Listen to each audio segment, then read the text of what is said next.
pas pengambilan sendok lemak ini tiba-tiba itu ibu Elanya itu ya pingsan gitu ya, pingsan terus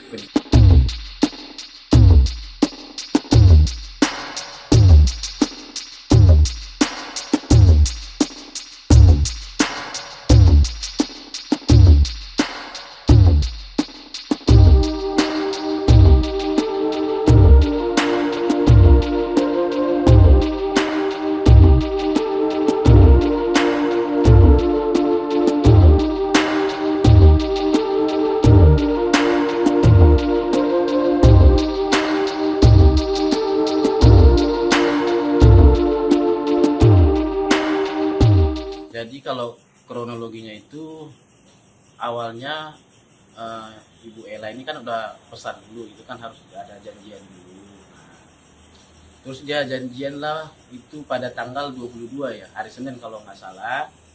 Nah, beliau sampai di klinik sekitar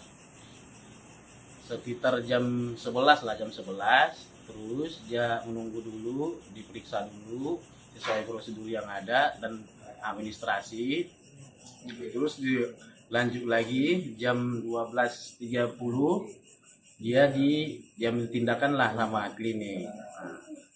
Awalnya itu pas diambil tindakan ya masih normal-normal saja ya.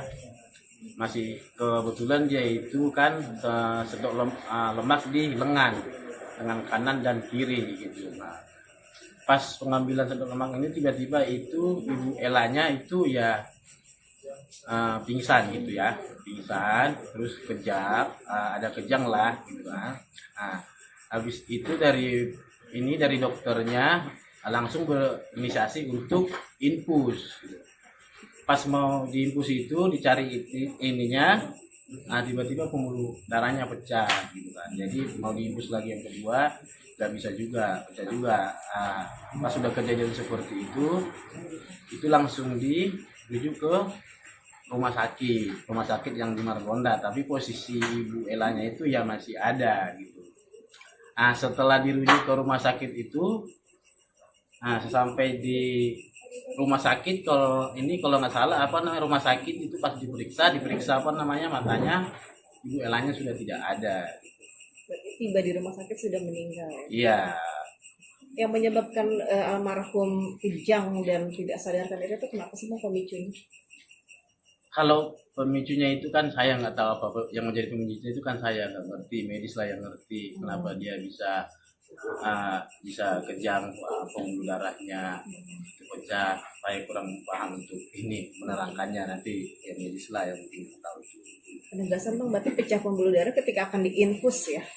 Bukan, ketika mau diinfus itu mau nyari ininya pecah. Karena lemas tadi dan pingsan tadi ya? Iya.